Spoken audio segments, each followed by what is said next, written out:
Guys, I'm bringing the party to you. Snakes. Why did it have to be snakes? You big dummy. Oh, great Odin's raven. Say hello to my little friend. I stepped in a ditch last night, man. I almost closed my balls off, man. You take drugs, Danny? Every day. Good. What's the problem? Yeah, David. Oh, we help what you fear well without. I'm the doctor.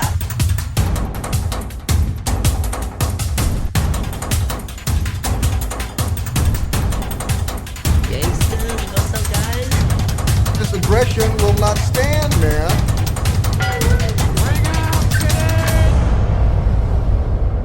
Engage. Quiet, numbskulls. I'm broadcasting.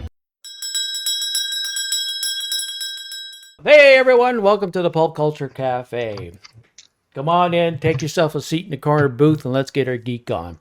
We got to start putting that at the start of the show again. You know, with our two listeners, we got to make sure they understand what they're going on. This is season 12, episode 321. 321. So, it's just Scott and I this time. Paul is, as I said at one time, he's guarding the queen, waiting for the zombie queen to come up. So he's a little busy there. He can't help us with the show today. So thank you for going. So let's get there. Let's get our geek on. Let's get this boat on the road, as I used to say. Also, I have some stuff we can talk about. The stuff we've watched. I've been watching a lot more than I thought I have been watching. Yeah. So, but let's start with the one that we both kind of did watch. We talked about it. Is the Paul Heyman? Yes. On Netflix, which I understand was from older. It was older. Well, a bit of backstory on that is basically with the WWE going to Netflix in January 2025, like less than 3 weeks from now, a lot of their older material has no home now because they're shutting down the WWE network. Yeah. So that WWE Vault channel on YouTube is going to be gold. Yeah. Because they are going to start, and they've started doing it. They're starting to upload documentaries. They're starting to. Saturday Night's Main Event was just on last night. They have uploaded a bunch of Saturday Night main events from the 80s, which is fucking cool as hell. Yeah. So, yeah, that's where it came from. It's actually from 2013. It shows his life from the beginning up to 2013 when he and Brock Lesnar came back. So it's still pretty good. Yeah. If you watched it, you know what I'm talking about. But, yeah. No, I thought it was really good. It was really interesting. Yeah. Speaking of WWE, I tried to watch Main Event, but my Telus box kept fucking up, so I never watched it. Okay. So I just wanted to watch to see what was going on. So the other news attached to that, I read on a news feed that some of the content, if I understand it correctly, that they have all the WCW stuff and ECW stuff like that. Yeah. That content won't be allowed to be broadcast on Netflix.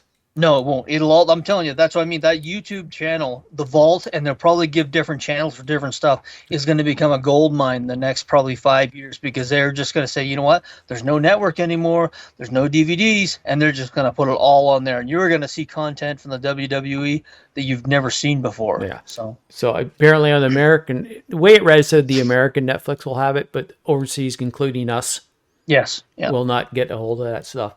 So I actually we mentioned it before when we were talking, is that this 2 hour documentary was more interesting than the 4 or 5 episodes of the Vince McMahon one. Yeah, it was it was more. I found out stuff about Paul Heyman. I had I knew a bit about his Studio 54 days, but I didn't know that in depth about it. That was interesting about it. Yeah, no, I enjoy more finding out. And what I found really interesting is that the part where he was talking to Vince at one time, it looked like he wasn't lying. He's saying, I lied all my life.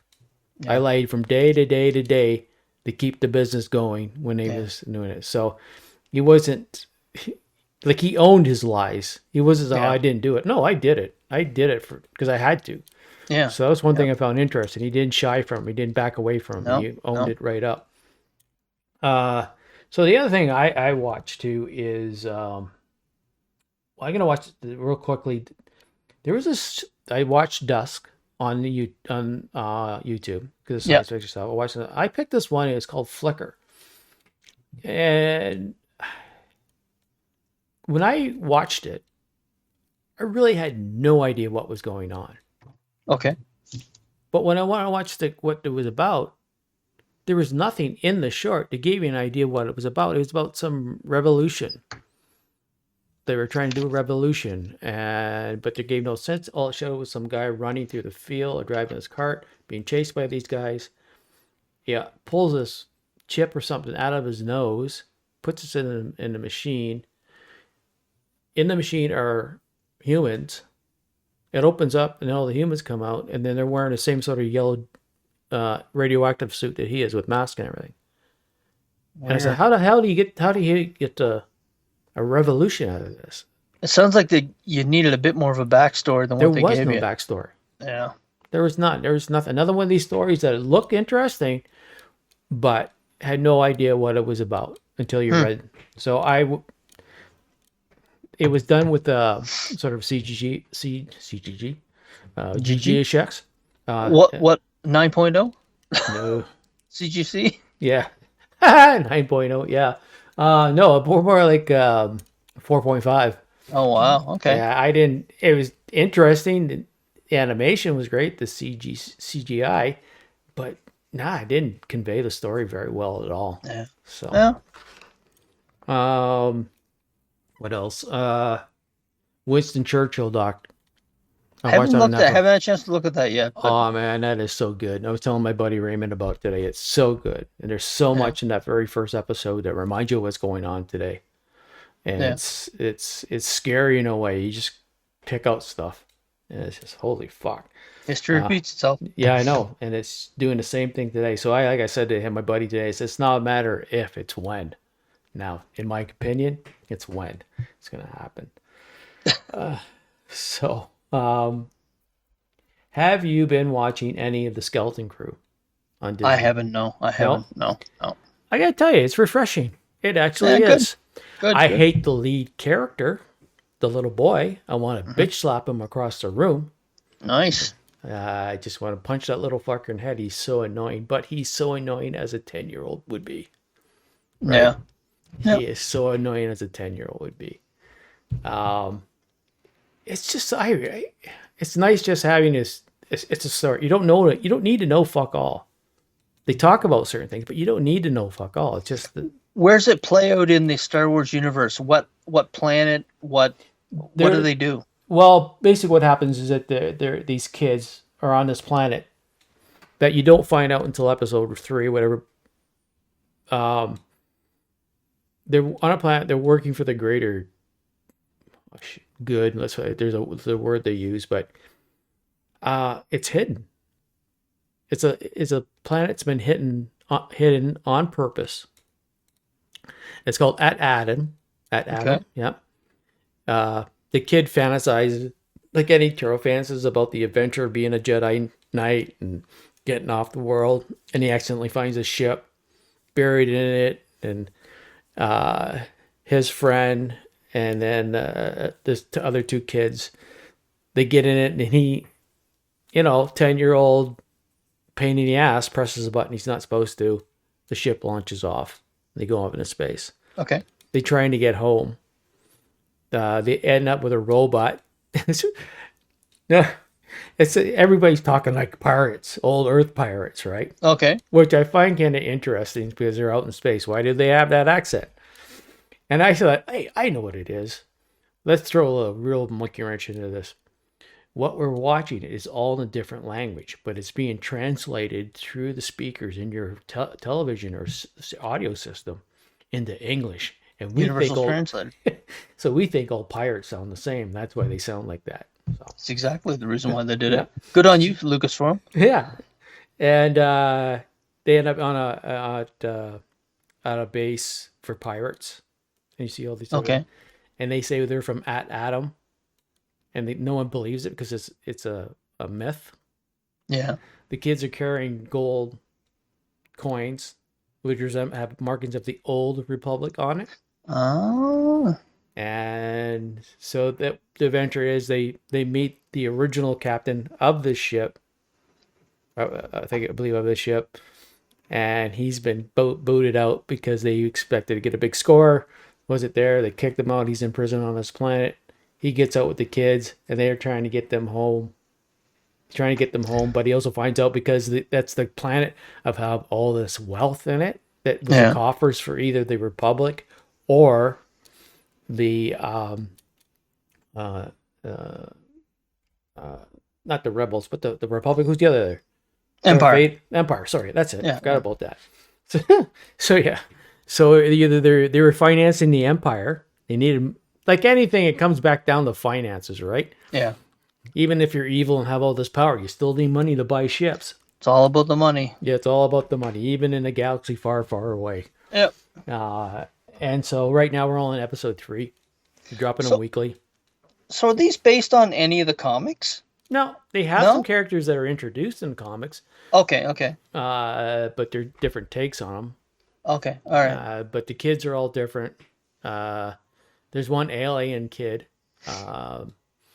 Remember in the original Star Wars, in the cantina scene, and they had this thing like a blue elephant playing the piano? Yes. That's one of the kids. He's that race. So it's really interesting because there's a kid in. I think I've seen stills from the series. Yeah. So the kid's in it, right? He's all made up. Yeah. He's got a little screen which they take out with digital effects. You gotta give it to the little kid. He's in this thing. He's nice. Like he's not getting. I don't know if he's getting claustrophobic or not, but he's in this little thing. The 2 lead girls in it. The one I like. You can see, even before someone says, or it doesn't matter, actually, they're probably already saying that, oh, look at it. Yeah, they make her the tough person. She's got all this cool. She thinks ahead and everything that. If you look how she's brought up and who her mother is, you can see that same characteristic in the kid. So it makes sense that she's this type of person. Okay. It makes sense once you find out who her mother is and how she looks at stuff. So she's raised in that sort of environment where she sort of takes charge of stuff. Okay. Would you say it was better so far than what was that last series that just came out? It's so good I don't remember. Well, there you go. If then it's obviously better than the other one. Yeah. The one, the one I'm talking about, the one that the Jedi were kind of made out to be not so many good guys. Oh yeah, that one. Yes. Yeah. Okay, yeah. So would you say this was better? Yeah, because I never watched the other one. Oh, okay. I had no interest in it. Okay. This one I did. Even though it's kids, it's based on like Goonies, and if you go watch the show on YouTube called Screen Crush, he goes through each episode and he gives you all these different things where they see all the stuff that it's this is from here, this is from here, this is from there. I like it. It's just something different and relaxing, except for the annoying little bastard the kid is. A little fuck. Sometimes you just want to. I just do something, cuff him upside the head. Have you seen the kid before, or is he a new actor? No, new actor. As far as I've seen, new actor. Yeah, but he's doing his job. I'm not blaming the actor, right? No. Not blaming the actor at all. He's doing what his character is supposed to be. So his character, should make that clear to people out there. It's not the kid I want to biff. It's the character he's playing. Got a good biff upside the head. Nice. So how about you? I saw others, but let's flop drop on some of the stuff you might have been watching lately. Well, again, I did also see the Paul Heyman documentary you were speaking about, and it's funny, different parts of it. Like when he was talking about, and there's something I'm surprised he didn't have in there, when he was talking about that him and Stephanie McMahon and Vince were butting heads when he was writing for SmackDown, and he was going against Raw, and he saw it very competitively. Jim Cornette had covered this on his podcast because he said that Paul, they had calls and you could call in and be on the call during the meetings. Mm-hmm. And they had a meeting, and then it was like an all hands on deck meeting. And then you could jump off and the individual writers and producers and so forth for each show would come in. Mm-hmm. And Heyman stayed on the Raw call. Oh, yeah. And they found out that he stayed on the Raw call. And my understanding at the time was that was part of the reason why he was fired. But that's to show how ultra competitive he was, that he just he would listen in on a call he wasn't supposed to listen in on, and yeah. that's just how he was built. And they didn't really touch on that, but him and Stephanie McMahon get along okay now, but at the time they fucking hated each other. And the conversations about him and Vince going back and forth were just legendary, because Vince hated anyone that pushed back against him, and Heyman would do it in front of people. He would argue with him in front of people, and Vince was like this alpha dog, and he was like, will you please just shut the fuck up? And when he left, he was right. He didn't think he was coming back, and I didn't think he was coming back either until he showed up. But it's much better there now. But but one thing I've always learned, and Vince himself said that he'll take people back if it's good for business. Yes, exactly. If it's good for business, they can come back. No matter as hard as he pushed him, he had a lot of good ideas. And by the way, he's right.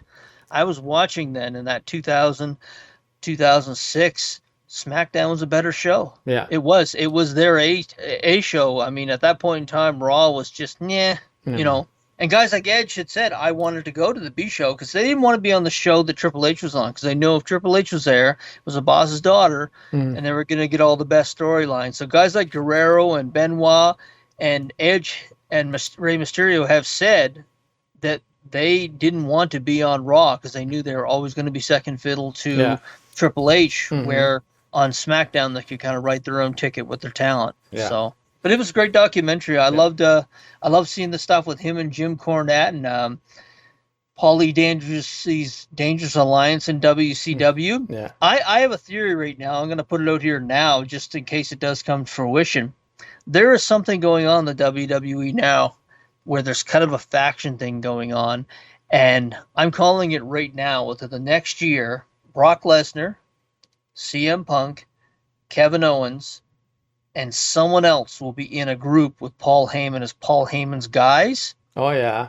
Because Brock Lesnar had this thing before he left, all that shit hit the fan. He had the thing where he'd look at the camera and wink at the camera. And Kevin Owens did that about 3 weeks ago, and he only did it once. But I still think that there's going to be a faction built out of those three guys, and maybe Cody Rhodes in the next 6 to 8 months. Yeah. There's something going on behind the scenes, and that's just my prediction. So if it happens, I'll be able to say it's on record. I made that prediction. So sort of like, are you meaning like boys in the back or boys on the screen? On the screen as so a you're group, getting more like the Four Horsemen. Yeah, like Four Horsemen or Something the Dangerous different. Alliance. The Dangerous Alliance, the people he had set up. And, that super group that he had set up, it'll probably be someone new. But they brought Heyman back. He showed up there. He was off after, Lesnar left. He was off TV for about 6 months. And he just recently came back about a month ago at Survivor Series. And I just think that's what they're going to do. But we'll see. Time will tell. Yeah. I just finished the second season of Lioness today. That's the show on Paramount. And fuck, is it good. It's Holy been like shit, Tom, is it good. What's Tom Sheridan? Is it Tom Sheridan? He's part of that? No, it's not Tom. Not Tom Sheridan. Fuck's Isn't the it? guy's name? Oh, I thought that It's was not the Tom. guy. No, it's not Tom Sheridan. I can't remember. His name's escaped me at this point now. But it's incredibly well. It's stuff you pay for in the movie theater. I mean, it's fantastic to see Nicole Kidman and Morgan Freeman just flexing their acting skills back on the screen again. I had forgotten how good Morgan Freeman was, actually. He kind of got tossed out of Hollywood there about 6 years ago. He was fucking someone he shouldn't have been fucking, and he got kind of, and he is in his 80s. I mean, but he got cast out of Hollywood there about 6 years ago during the whole Me Too thing, and I haven't really seen him in a lot of stuff, but he had a couple of good dialogue scenes talking about the world in general and where we're at right now. And when he does that, that I call it the Shawshank speeches. Yeah. When he does them, you're thinking, oh, I had forgotten how fucking good you are at this.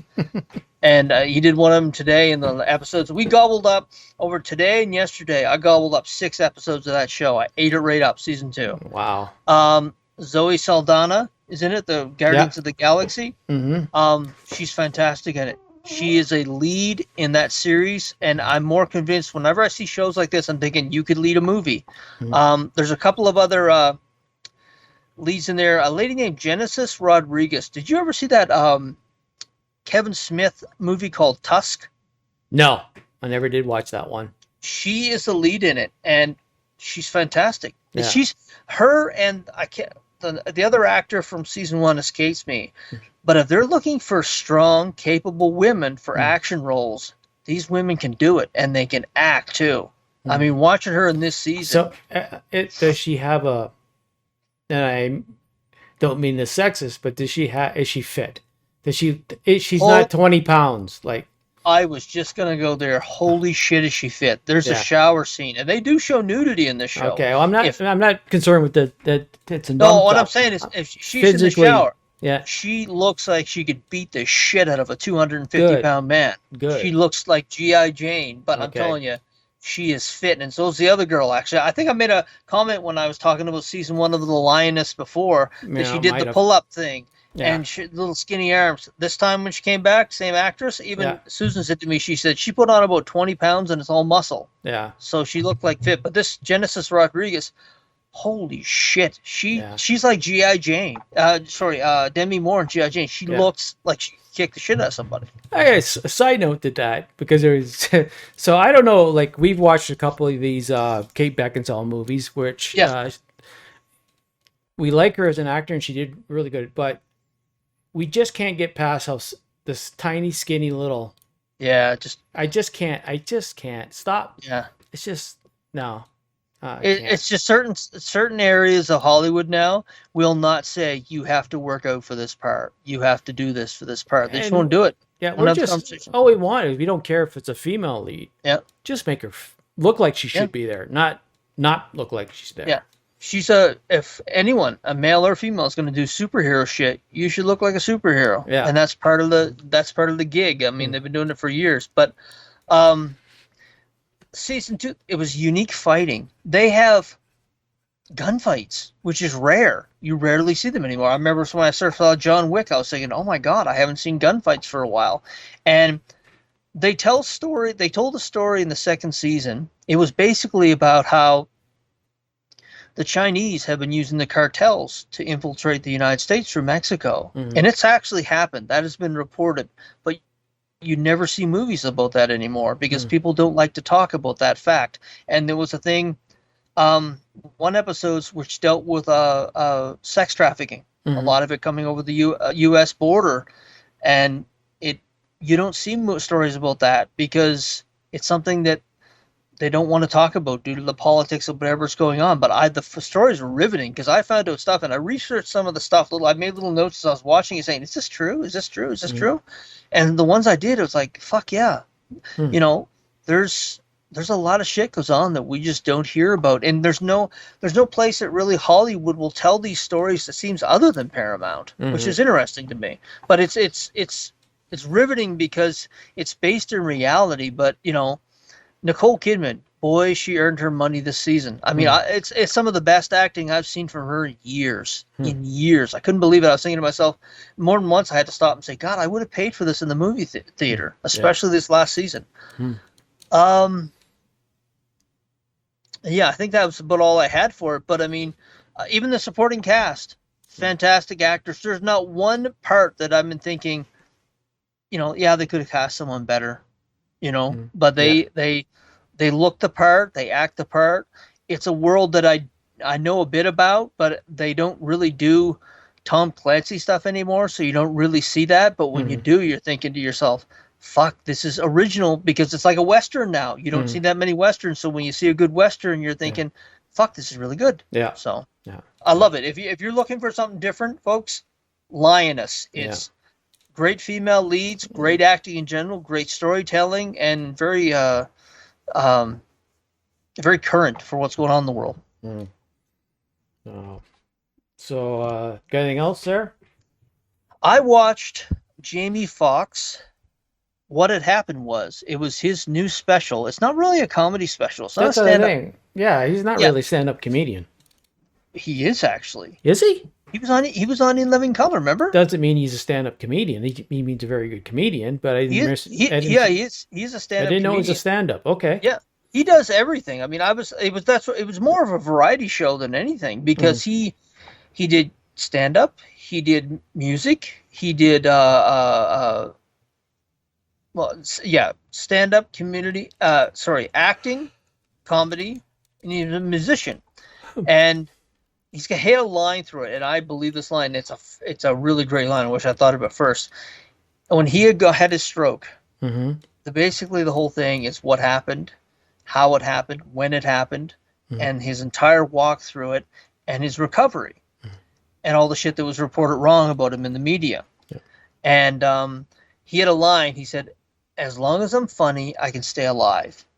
And that was the whole thing. When he was going through his physiotherapy, he's like, "This happened to I'm Jamie Foxx. This stuff doesn't happen to me." Yeah. And he's found religion or a reconnection to God, where he was like, saying, but he was talking about his physical therapist, and when he was going through physical therapy, and it's nothing. There's a hilarious bit where he has to have someone wipe his ass. And they're wiping his ass as he's Denzel Washington. And I can't do it justice. He's doing Denzel as he's that's wiping. Right, he's doing Denzel. Okay, all right. Denzel, he's getting his ass wiped as Denzel Washington. And it's fucking hilarious. All right, good. Okay, you just wipe right down there. All right. It's fantastic. I can't do it justice. And he does a bunch of these during the thing. Cat Williams and Dave Chappelle, and he does the Trump. He does a pretty good Trump too. I was really surprised. Yeah, wow. He does pretty good Trump too. But he had a couple of breakdowns where he brought his daughter on stage, and he said his daughter, when he was out in his coma, his daughter brought her guitar in and played it for him, and they couldn't figure out why his vitals were going up and down. And what was happening was, when she was coming in and playing her guitar for him, his vitals were going down, and when she was leaving, they were going back up. And they finally realized after 2 or 3 days that actually that music and him subconsciously knowing she was in the room calmed him. Oh yeah. And just stuff like that. Like it's, he brings his daughter on stage. She's a great guitarist. His oldest daughter introduced him, and he gave a big fuck you to the people that told all the lies and bullshit, said he was cloned and said that Diddy got him and that kind of stuff. But he sat down at the piano. He played a little Ray Charles. He kind of went through his different movie parts that he had done. It was a very well done show, and you don't really, until he's gone, you don't really miss him, but you realize what a fucking talent. Yeah. And I'm so glad that he's alive. I remember when it first happened, I was like, please don't let that guy die, because he is like 1 in a million talents. And so I didn't watch a lot of Living Color, but I do catch every once in a while. He played the dressed up. He played the dressed up. Yes. Ugly woman. Hi, what's a hi? Yeah, that's her. He did a hey, what you doing on the hi? That's her. That's her. And he did it. That's one of the things that he did when he was in the hospital. Yeah. He said, and that was his thing. He said, as long as I'm funny, I can stay alive. Yeah. Yeah. And that's all he did. He was doing jokes the entire time he was in there, because he said the humor was what kept me going. And I love that line. As long as I'm funny, I can stay alive. And by the end of it, he was saying, as long as I'm funny and the audience was ending it, I can stay alive. Yeah. So it was great. It's about an hour and 10 minutes. Netflix. It's Netflix. It's really good though. It's really good. And he is a good fucking stand-up comedian. He had some really good shit in there. Oh, okay. One of the things I'll talk about it now. Maybe Paul will, when we get to him at the end of after he's done guarding the Dig Queen, that I found this called Friday Night Dinner. On the Roku channel, they have a channel that says British sitcoms, right? And I flicked on there, and it's about. I have to get some more digging. I just wrote stuff down to talk about, but it's a family to get together on Friday nights for dinner. So the mom, the dad, and the two kids. Yeah. And stuff that happens during that. And the kids are really funny, sarcastic little bastards. They have a really weird neighbor. He has a dog. He has a pet dog, but he's scared of the dog. And he's just a nerd. And he's always coming over, trying to force himself into the house to get part of the family. But it's just a regular sitcom about this family, what happens on Friday night where they're getting together. So The the father one time does a Homer line. He's getting in trouble, and he says, "It's not my fault. It's my brain." It's my brain doing. It's not really my fault. So, I can't give more of a description. It's a British sitcom. It looks like it was on for these 5 series. So how old is it? Is it a newer one or? It looks pretty new. Yeah. Okay. I can't again. I don't do a lot of research. I just write down what I'm watching, so I need to do that better. But it's one of the there's some. I tried watching another British sitcom and I just couldn't get in it. So yeah, some it's an acquired taste. I'm showing the kids actually, grandkids actually, Mr. Bean this Christmas. Oh for the first yeah, time. oh, yes. Yeah. So they're gonna watch the Mr. Bean Christmas special this year. So yeah, yeah, it's just stupid. Being stupid. Yeah. It's just, I mean, the minute that turkey goes on the head, that's over. They're going to be hooked. Yeah. I wonder which came out first, that or the Friends one. Remember the Friends is an episode where... Oh, Mr. Bean was 1983, 84. Oh, really? That old? Yeah, it's that old. So, I mean, Okay. yeah, Friends definitely ripped that off. Yeah. Absolutely. And no one would know because the only people that exist are the United States. Sorry. Yeah. But I had a list of a bunch of stuff. Black Dove on Netflix. Yeah. I enjoyed it. I'm not big into that kind of series and stuff. What's it about? It's about a underground unit organization and they hire women and they call it Black Dove. Basically, they don't work for anybody. They work for themselves. They get information. They take the information and sell it to the highest bidder. They don't work for the British government. They don't work for any government at all. It's like a mercenary type. Saturday way, but they have deep covert individuals in different things on different areas, and they go. She got hired, and she became involved with a British politician, and gradually they got together. They married, and this is an act, but she said kid was with this guy and everything. That's how deep cover they go, you know. It isn't just for in for a while and they get out, but sometimes situations call for it. And in this Black Dove series, she finds someone that she truly falls in love with. This person is killed. It has connections with a Chinese diplomat that was killed. Yeah. And it's basically her trying to find out who did it. And like anything else, it's intertwined with other stuff happening. Her partner or friend has to kill a person that he should have killed on a hit a long time ago, and he didn't. It was a kid, so the kid's growing up. There's still the lady who asked for the hit is still mad at him. He says, "If you don't go and finish the hit, I'm gonna have these 2 women come and kill you to finish the hit." Jesus. Would I know any of the actors in it? Like, is it anyone you've seen before? Oh yeah. Well, let's just do this. Keira Knightley is the lead. Nice. Okay. She has a really interesting fight scene in it, but it's with another woman in a small closed area. Really? Are they naked? Because Paul No. can't watch it if it is. Well, he told me he can't watch it, period. I was gonna say, not if the missus, and if they're fighting naked, they're definitely not watching Well, it. she's not a big fan of Keira Knightley. I'm a big fan of Keira Knightley. I'm a fan of Keira Knightley for Yeah. obvious reasons. I And so, Ben Winshaw. You might remember him from playing Q in a new James Bond series. He's a thin-looking guy. vaguely, yeah. Oh, wow. But that's Keira Knightley, Ben Winshaw.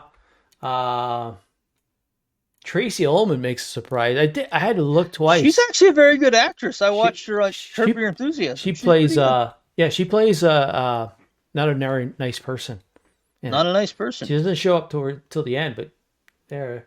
Comedy folks can play some dark characters, so Well, I'm not surprised. The thing is, because you always hear the phrase "comedy's harder to do."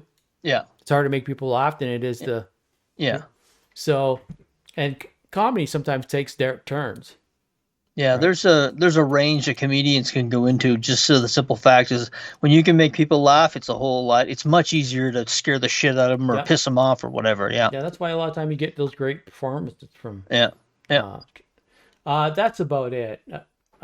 You'd have to see the Cherry Ellis, Andrew Buckham. So it's new? Yeah, it's new.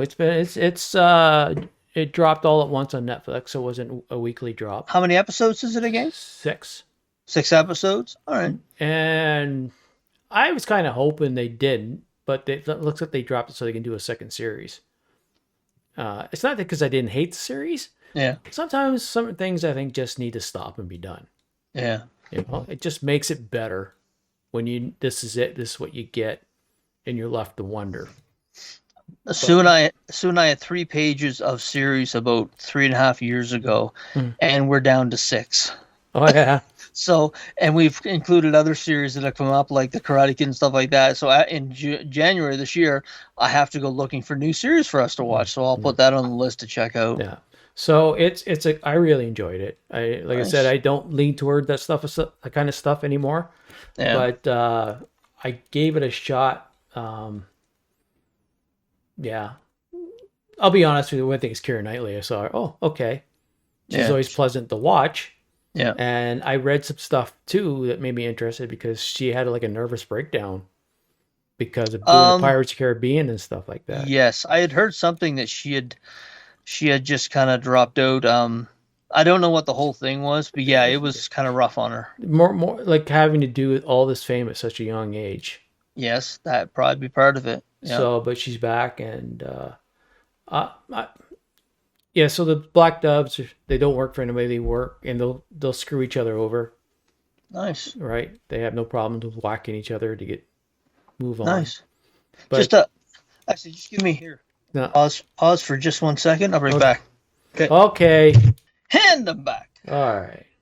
I was getting parched with more and more every passing second, so I brought you a geez, thanks. I can't read delicious bottle of Pepsi. This episode of the Pop Culture Cafe is brought to you by Pepsi Cola.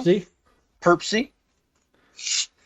Well, here's something kind of funny. Actually, Sure. it's not pop culture, but it'll take like 30 seconds or less. I use a shampoo called Neutrogena. Oh yeah. And I use it for my, I've mentioned before on here, I use it for my your hair. psoriasis. Yes, exactly. And I found out today there is a lawsuit in the U.S. and it contains benzyne, which causes cancer. And I've been using it for 20 years. So. Oh, there you go. Today's episode is also brought to you by Neutrogena, the cancer-causing shampoo. Yeah. Yeah. Oh. Okay, so I got a. Oh, we've both seen. Okay, go ahead. Quick, just Mike. Because I can switch my VPN. Yeah. I was able to watch the very first episode of Creature Commando on Netflix. Nice. How was it? That was interesting. I had to go look at the voice actors I remember, and but Alan Tudyk plays the two characters. As soon as I hear him in something, I got to give it a shot, right? Yeah. It was fine, but I can't get the rest of them. I don't. They're on Adult Swim here in Canada. So yeah, I have no idea where that's so at. Anyways, it was something different.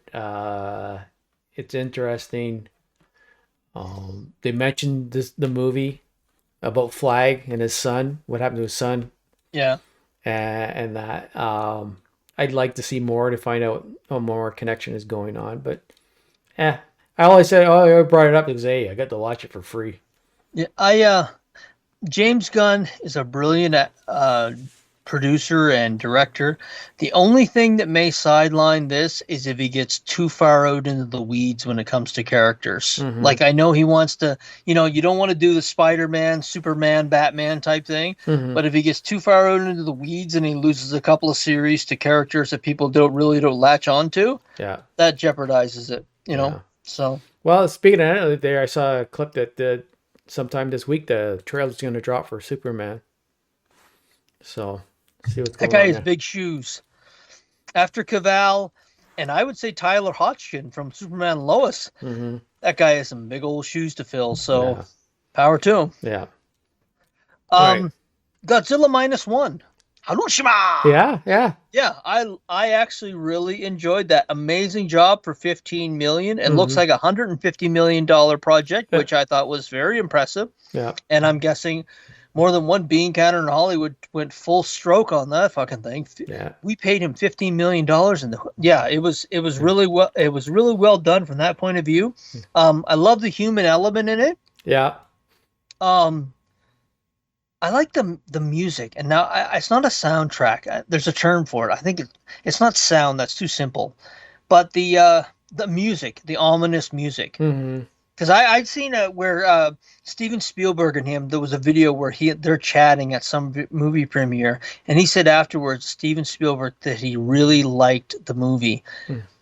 But the first thing I thought of is the Jaws music.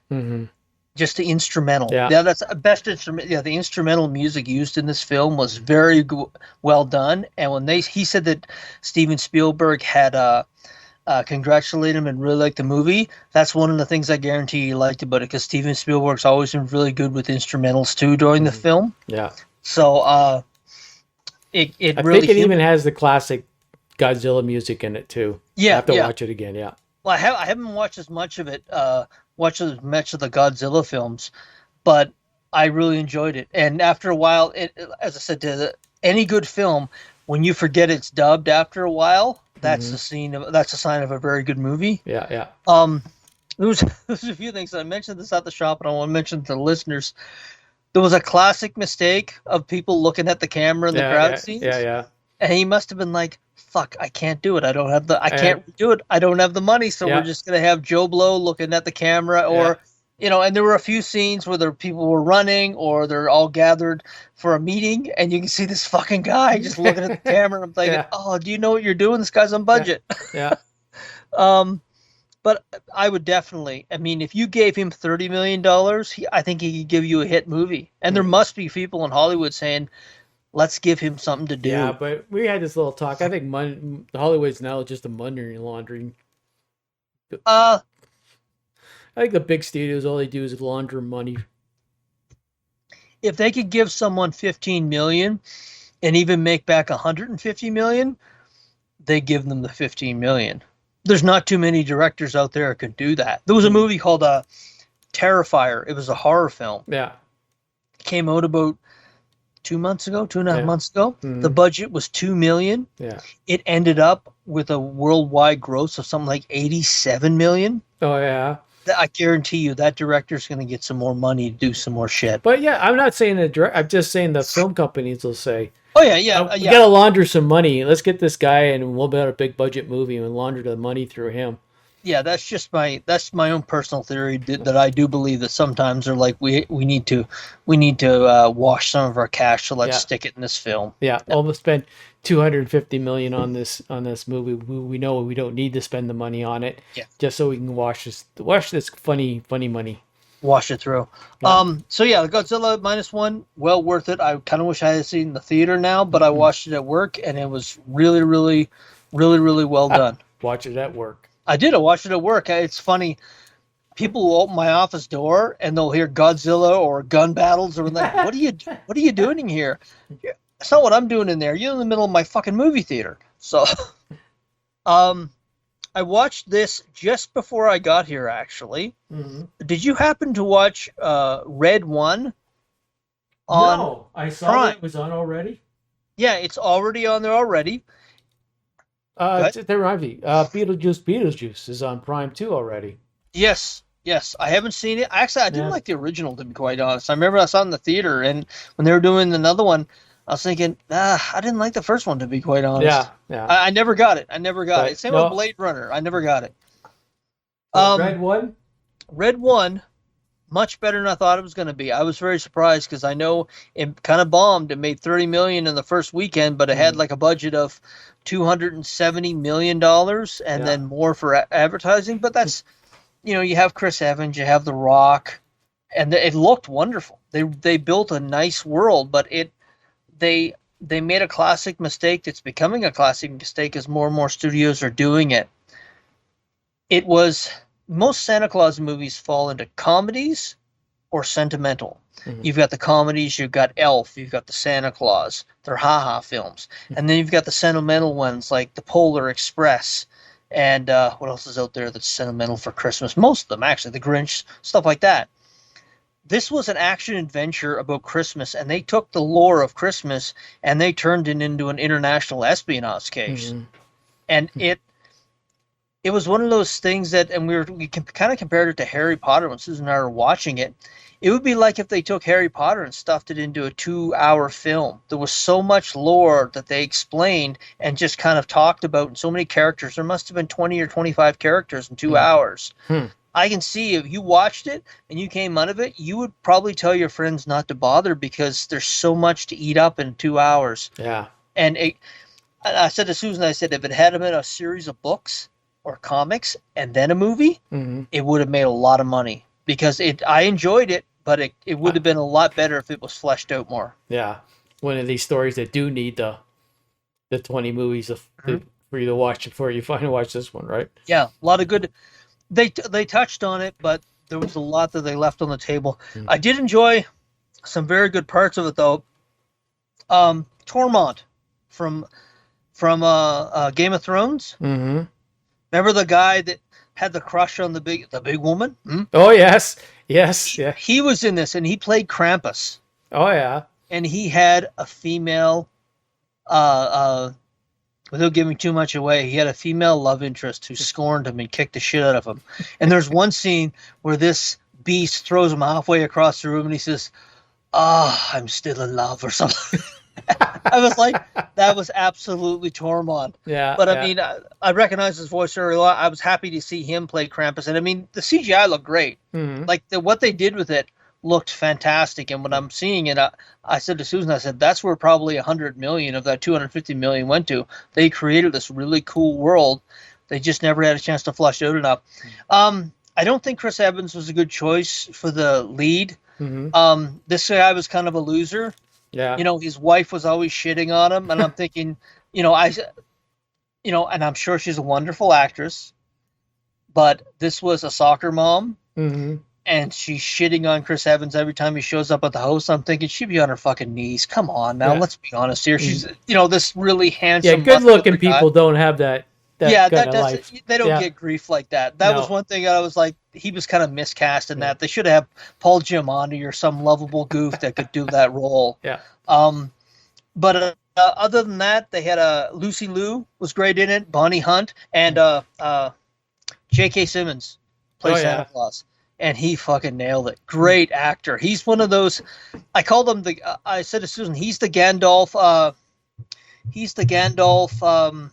What was the wizard in Harry Potter?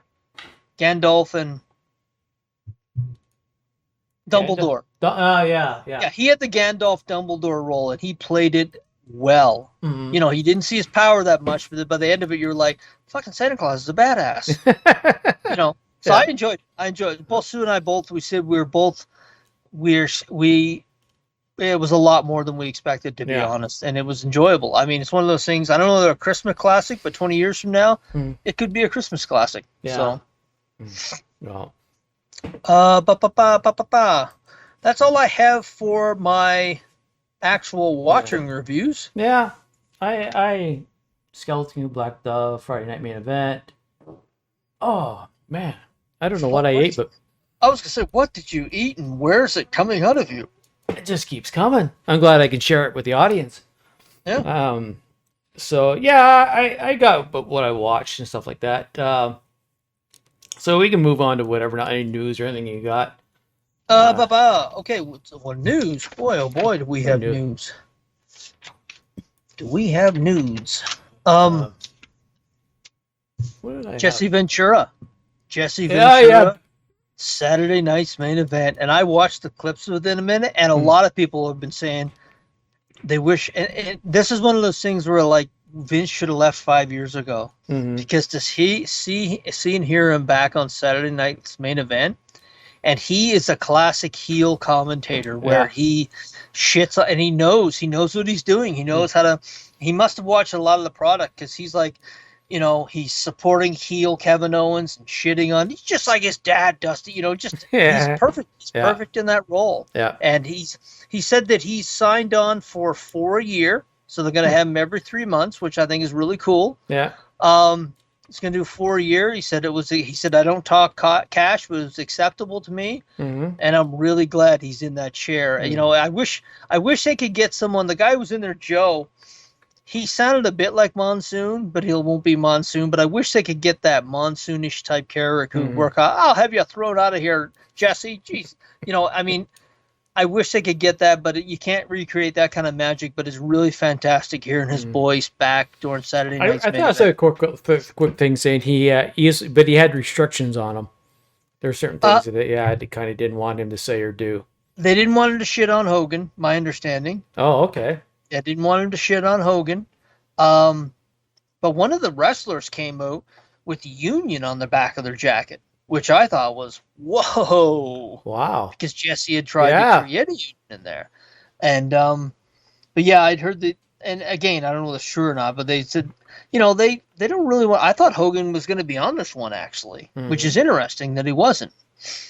Because Coco Beware was there, Greg Valentine was there. Oh, that's I missed because the fucking Tellus went out. Yeah, Valentine was there, Coco Beware was there, Tito Santana was there, Jimmy Hart was there. I saw those two before the fucking thing fucked up. Yeah, I didn't really have the rest of them. Wow, that was kind of interesting to see those other guys there.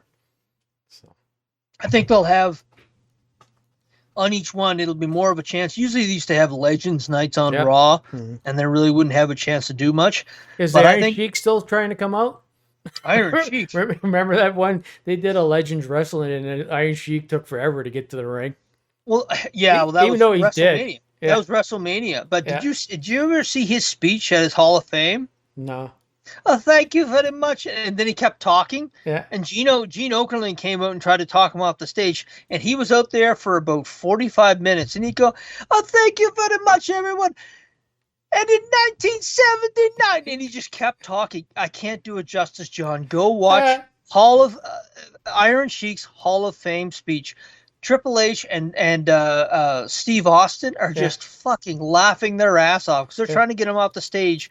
And every time they get up and cheer him, he shoots into another story. It's hilarious. I can't do it justice. But I think what they're going to do is they're going to take the guys that are still alive and each new main event, they're going to sprinkle a couple of them in there and give them a little bigger parts, which I think is kind of cool. There's a ton of Demolition still alive. Honky Tonk Man's still alive. There's a ton of folks that are still out there that would probably do the paycheck, especially with the nostalgia feel to it. I like the ramps, and they used to have that. Now they have this, it must be 20 feet wide for the wrestlers to go down so the fans can't get at them. But last night, they had them really close, weren't they? Yeah, they're 10 feet wide. And I remember Gunther comes down with his arms up. He's like, get the fuck away from me. But it was good. It was good. I as I said, I haven't watched it, but I've watched a ton of clips from it. Good Canadian girl won the first U.S. U.S. women's title, and they did an intercontinental women's title they're doing now. Okay. And not Green. Her last name is Green. She's from BC, and she is fucking beautiful. But she won the new title. It's a nice setup for. I think they're going to set it up for like before Christmas every year, but they're doing them every 3 months. But seeing Jesse was it was great. He's lost a bit of a step. Yeah. But you can tell he's happy to be there. So yeah. I was surprised when I saw him too. I thought it was just he come up with everything the same, right? Looking the same. Well, he said, "I'm here because Vince isn't." Oh, did he say that? Yeah. I saw an interview on a podcast with me. He said, "I'm there because Vince McMahon isn't there anymore." Okay. So that's a good thing. It's a good thing. Craven the Hunter. Oh, rough weekend for those guys. Yeah, I like this didn't sway my decision either way. I wasn't going to go see it, but it sounds like they had the worst opening, or I read it, the worst opening of any of the SSU, they call it, Spider-Man. Yeah. Universe, whatever. I saw one guy out on the street talking about, he went and saw it with a bunch of critics. And the first thing people start yelling, well, why are you listening to critics? But anyways, he said they're laughing at scenes that are supposed to be serious and just bad. And then the one show that I just talked about earlier in the podcast about Screen Crush, Yeah. they actually have This Is Bad sort of title. It was just I watched that first 9 minutes and it wasn't bad at all. But you can't tell from a lot from 9 minutes. But you should be looking over the shoulder right now. Is Marvel? Yeah, because this last, this was a new property, and a lot of folks. I mean, if this was me 10 years ago, I wouldn't have given a fuck. It was a comic book movie. I would have gone to it. But a lot of people have said, no, I'm not doing it anymore. I'm going to see what's said about it first before I spend my money on it. Yeah. And that new Captain America movie comes out February the 14th. So they've got about 8 weeks. And this is a canary in the coal mine. And I don't know, maybe it was that bad, but made 26 million overall, 11 million domestically. It had a budget of 120 million, which isn't too bad. It'll probably end up making its money back, to be honest. Here's that Screen Crush. Here's the headline. It says Craven the Hunter is so bad it feels like a prank. That's what they have. And they don't shit on things. They don't shit on stuff. When I see something like that, it's like, okay, how bad is it? Because these guys don't shit on stuff. I genuinely feel bad for the director and Aaron Taylor. I can't remember his full name. But he was like, they're very humble. They said, look, guys, just give it a chance. And he was like, here's the first 8 minutes. Give it a chance. And honestly, based on that 8 minutes, if I had have really felt like leaving the house, I probably would have gone to see it. But I feel bad for guys who do that when they really say, look, can you please give this a chance? And it just bombs. You feel sorry for them. There's some assholes that you're like, yeah, okay, well, you were a dick on the internet the entire time, so I really don't care. But I do feel a bit bad for him. But I mean, he's got a lot of stuff coming up. But he's a talented guy. That's why I thought maybe it would make some money. But I heard the Rhino. That's one thing I did hear is they had Rhino in it. And the CGI was horrendous for Rhino. Oh, really? Yeah. And that's one thing if it's tough when you see stuff, you're thinking, is this what actually was on the screen, or is this some early version of what the Rhino is supposed to look like? Yeah. But if that's what was on the screen, I was thinking, yeah, okay, that makes sense. Yeah. No, I haven't seen a lot of clips. I haven't even watched that 8 minutes. Well, those are stills. I saw the stills. Someone was saying the same as you were saying. They were saying, what the fuck? And then they showed the stills of Rhino and him fighting. Yeah. But it's a shame. But I mean, it's the last one. And I guess they're going to focus more on the Spider-Man. There's been a lot of information coming out in the last couple of days. Yeah. They could have used Spider-Man the entire time, and they chose not to, which was just fucking weird to me. Yeah. I heard there was just, again, when something like that happened, there's all kinds of shit popping up all over the place, right? And the one that popped up was they're scrapping the whole thing. It's done. They're going to reset, but they're going to have their own Spider-Man. It's not going to be Tom Holland. It's going to be a totally different Spider-Man for their Spider-Man universe. It might not be a bad idea, to be honest. Yeah. If they could get someone who could do it, because it's going to constantly be compared to the MCU. I don't know. But it's constantly going to be compared to MCU. What they need is a showrunner that Sony. You can tell their decisions are made by executives. Yeah. Kevin Feige was a comic fan, and a lot of the guys that are there are comic fans.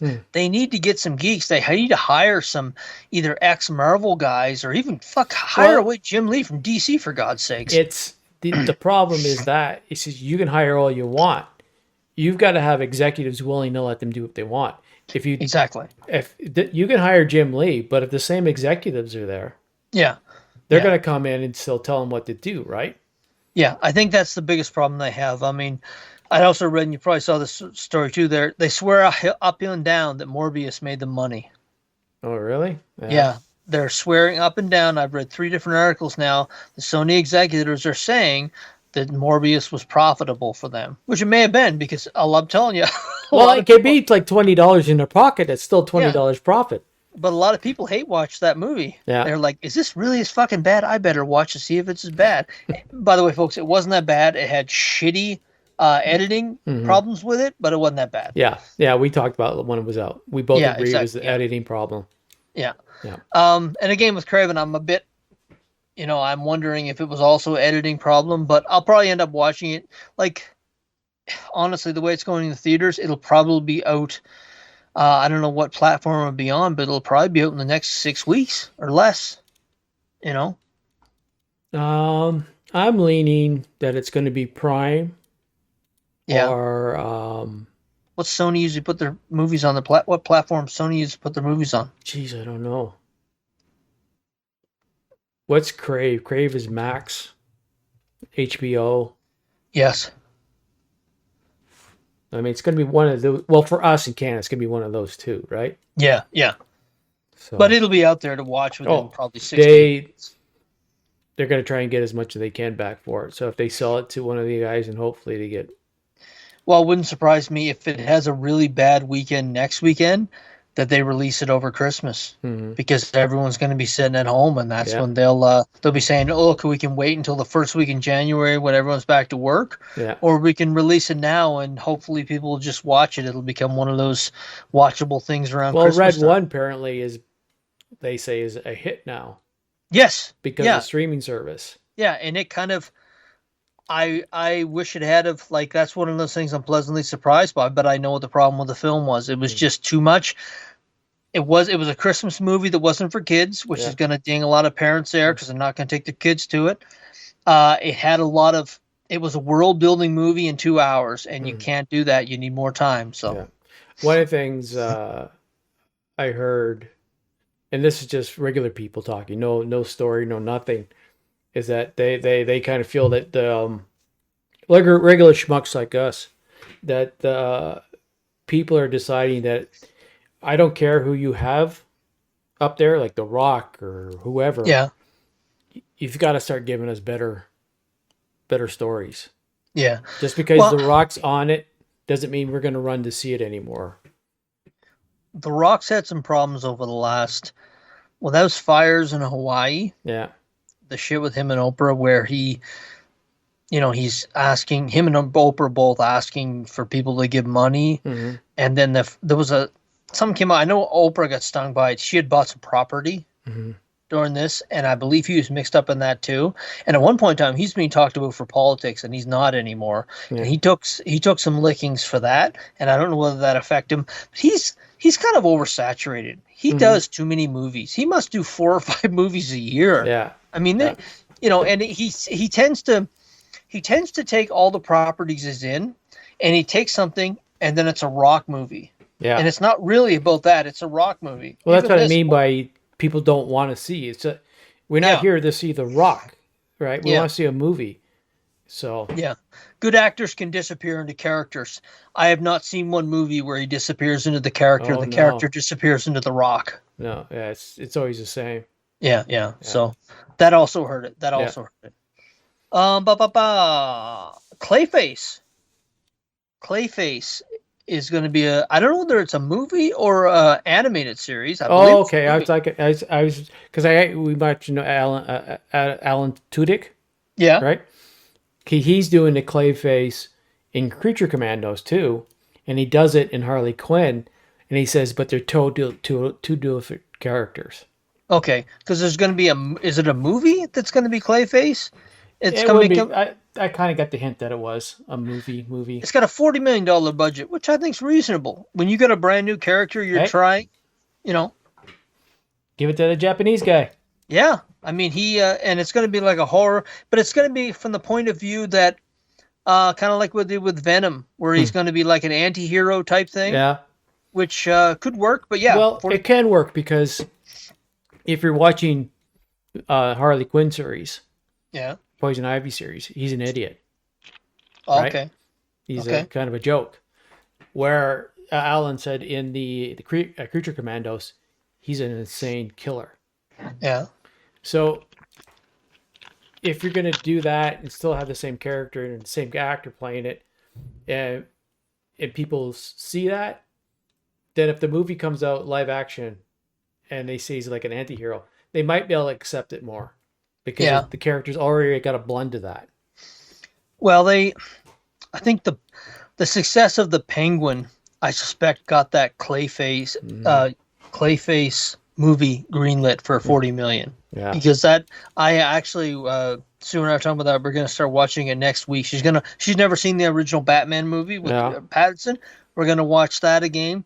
I'm gonna watch it again with her, and then we're gonna watch that series. I haven't seen it. Have you seen it? No, I just got to be in a mood for it. Yeah, and I think what I'll do is you'll probably have at least 1 or 2 episodes in the can before when we talk to Paul, and I think Paul's watched it. Okay. So I will at least watch 1 or 2 so we can all talk about it. How's that? I think it's on Crave. I think it's on Crave. In I Canada. got Crave. Yeah. Yeah, I think it's on Crave in Canada. But yeah, I hope it's successful. But that's what I went back to earlier about James Gunn. He's picking these obscure characters. He did it with Guardians of the Galaxy and turned them into a household name. Yeah. If he can do it here, it'll be successful. But I suspect DC's only going to give him 2 or 3 misfires, and they'll say, "Okay, let's do Superman 27." Go from there. Reynolds and Jackman are doing a new movie called Boy Band. Yeah. And I was like, okay. I'm in. I don't care. This is the deep waters. Yeah. You know, this is one of those things that would be like, okay, do they like you because you're Wolverine and Deadpool, or do they like you because you're Hugh Jackman and Ryan Reynolds? So well, I'm speaking for myself. I like him because they're Ryan Reynolds and Hugh Jackman. Exactly. So I don't know when it's coming out, but that news hit the wires 2 days ago that they are going to be doing Boy Band, which is basically a boy band reuniting in their mid-40s. Yeah. So we will see how that goes. Fallout, the video game awards last night. Fallout won Best Adaptation of a Game, which I thought was kudos to it, because I have seen a few video game adaptations. Most of them suck. Yeah. So I was very happy that it won. You should acknowledge video game adaptations that are done very well, because I'm really surprised it beat out The Last of Us. Last of Us is a pretty good adaptation too. Yes, it is. Yes, it is. You know, except for all those gay people, John. There were gay people in it. Oh my goodness, John. Yeah, I know. I was like, gay. Anyway, I'm kidding, of course, folks. It was the stupidest controversy I've ever heard in a long time. Yeah, like till you mentioned it, I forgot about it really. Because it was a great episode, but it was just it's one of those we talk about all the time. It's just they didn't wave the flag. It wasn't waving the flag. It was just here's 2 characters in there, and we're telling the story.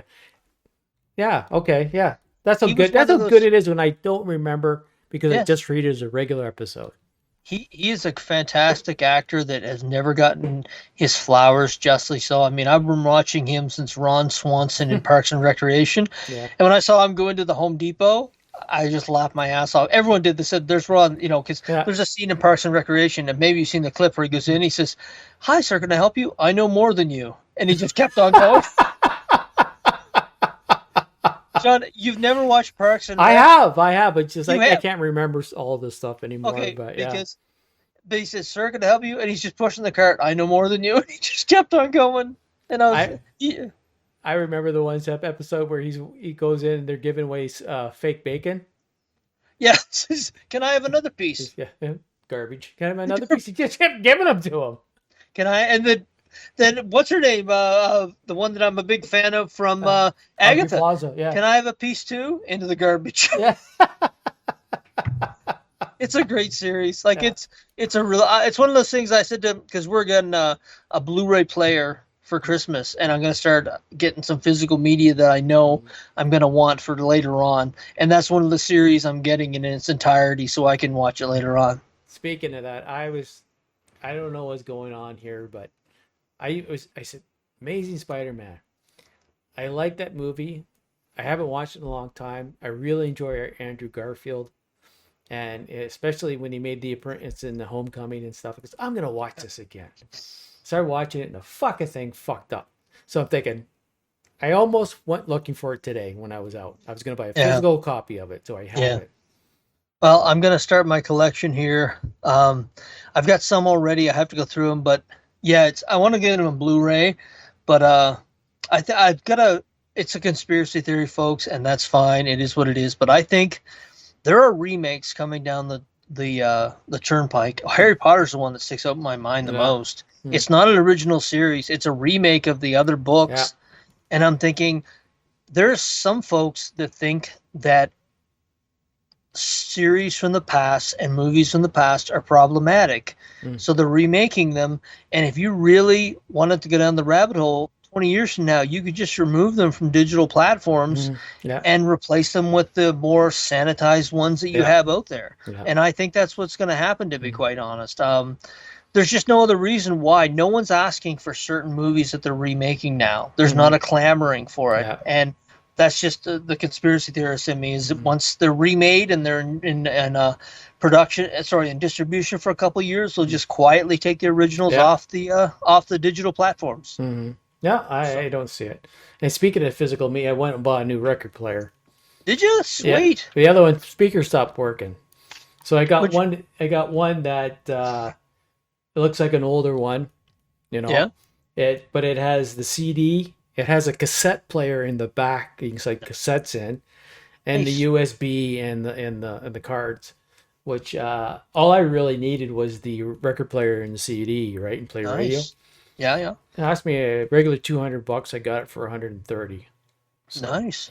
Yeah, I got this bean here. I've the only thing I've been unhappy about it is I have to be careful of the quality of records I'm buying. I think I'm getting a deal, but instead I'm getting fucked because there's a scratch that I'm not seeing, and I'll put the record on, and the first song of the first side skips, and I'm like, okay, I got a deal on this, but did I really get a deal on this? So I'm going to pick just albums that I specifically want, but I love having it. I love putting, I'm down here in my little man cave, and I'll put on an album and just do what I do with comics, and it's just a moment of zen, so forth. What I might be doing is having, like right now, you saw me leaning over looking at the TV, I'm actually replaying the fireplace.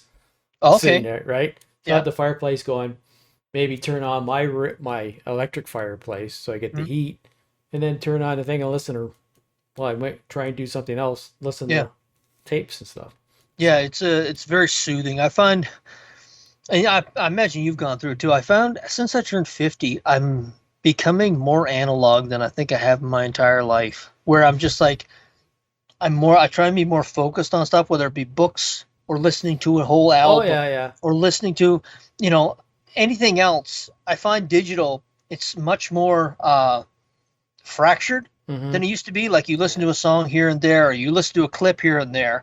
I like watching whole things, whether it be movies or a whole album or an entire book or something like that, where I think it's better for you myself, but I may be wrong. Well, some of the stuff I have to play digital because I can't find it anymore. For some reason, I'm into big band music from the 40s and the 50s. Okay, yeah.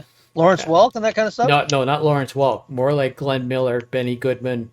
The wartime big band Hitler and stuff like that. No. Every time I think of Lawrence Welk, I want to sleep. Nice. So, well, I have a good transition. I have one more story left. A good transition. No, that's good. It's almost 8. We can call it a show. Did you happen to see the trailer for 28 Years Later? Yes. Has nothing to do with what we were just talking about, but I showed it to Paul. Great transition. Well, you're talking about sort of sleeping and dying. Yeah, that's the same idea. But I showed it to Paul. Showed it to Paul. I can hear him come all the way from here from Edmonton. Like, he was like, we were both like, as far as a trailer, and I talked to him a bit online about it. That was Kipling's. That was a poem by Kipling from actually, we had this conversation. I had it with you too. Yeah. So I'll just, for the people, it's from a poem that basically, it was the fear that was struck into soldiers when they heard the enemy approaching, knowing what they were going to be facing.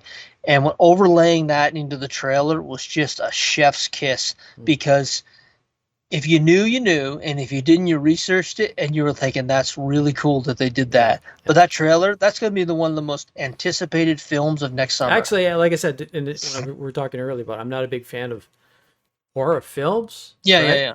But I might see this one because of it, but it also doesn't look...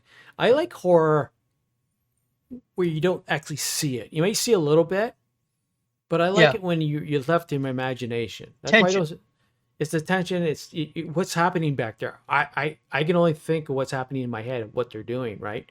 I think Yeah. gore porn or gore porn, Yeah. you want to call it, I don't think it's any good. I don't think it's any good at all. It's just for people. No. But that gives me feeling that I'm going to be sitting in the theater getting Edge of those your surprises. Yeah. And seeing stuff and you don't know. Like the one scene they show these guys out and they have the mask on the clip. Yeah. It's just the light and it's dark all around them. They turn around. That's horror to me. Yeah. Right? Well, there was a scene. Okay, do you remember? I told the story a while ago, but watching the first Dawn of the Dead and then walking to my house. Yeah. Do you remember that? Where No, I said I don't. I'm walking it past, and I saw someone in the field, Yeah. and it was the local drunk, and he was stumbling, Oh, yeah. and I was terrified. I was like a 10-year-old kid. Do you remember me telling you that story? No, I don't. No. Well, basically, Dawn of the Dead. I'm going through this field, and I just watched my first zombie movie. I was like 10, maybe 11 years old, and his name was Cyril Curry, and he was the town drunk. And he would get liquored up. He would go into the liquor store, and he would walk home. By the time he could walk, he shambled like a zombie. And this was a summer night, and you know how it's just dark enough you can see figures moving, but you can't figure out who it was. Yeah, I know exactly how that is. And this person's shambling that towards is, me. Yeah. And I was terrified. And I remember I ran home as fast. I didn't realize until the next day who it was when I found out, because I guess he had ran into somebody, and I was horrified. Okay, fast forward 38 years later, you're watching that trailer. Yeah. Do you remember the scene under the tree of those zombies and shadows when they turn around and start running towards the person? Do you remember that? It was dusk. Oh, yeah. Do you remember in the trailer? Or in the trailer, they're under a tree, and they turn I around. have to watch it again. When I saw that, the Yeah. fucking hair stood right up on the back of my thing because it was like Pavlov's dog. I was like, Jesus Christ! Yeah. It was just nerve. And someone actually put on Twitter. They put a picture of that, and they said this was fucking horrifying because it's a Jaws thing. You can't see it. You just know it's coming. Yeah. So incredibly well done trailer. Yeah. So, well, there, we'll end it on that high note. Done deal. Bam. Done deal. Look at that. Shitting ourselves in on the street because we see a zombie coming at us. That's it. Exactly. So, all right, folks. So thank you for dropping in and taking a listen. I always go online to see how many things are downloaded from Libsyn, but I always get a little depressed. But Scott always cheers me up. He says there's a lot more people listening out there that we don't know about. We're on like 12, 14 different platforms, and I have no idea. So, but thank you for the time to download, to listen. We'll be back in a little while with our partner from overseas with I don't know, a Christmas end. We'll try and do one episode at Christmas aired on the 28th. Yeah, 28th. That's when we're scheduled to do it, on the 28th. I don't know, when is this being dropped? This one? Yeah. Probably be dropped on Wednesday. Well, this will technically be our Christmas Day parade. Yeah, So, Merry Christmas to everyone, all religions, okay. and miscellaneous. Yeah, whatever. Whatever floats your boat. Whatever floats your boat. It'll be our New Year. It'll be our end of the year show. Yeah. Right. So. By the way, we have clients at my work. We have clients from all over the world, and I've loved nothing better than wishing them a Merry Christmas every year. Oh, you insensitive pig. Yes. So, all right, folks. Until next time, pass the word around if you like it. So, if you don't, well, then don't. If you like to put a ring on it. Yes, damn right. Okay. Bye. Bye. Ladies and gentlemen, my mother thanks you, my father thanks you, my sister thanks you, and I thank you. That's all, folks.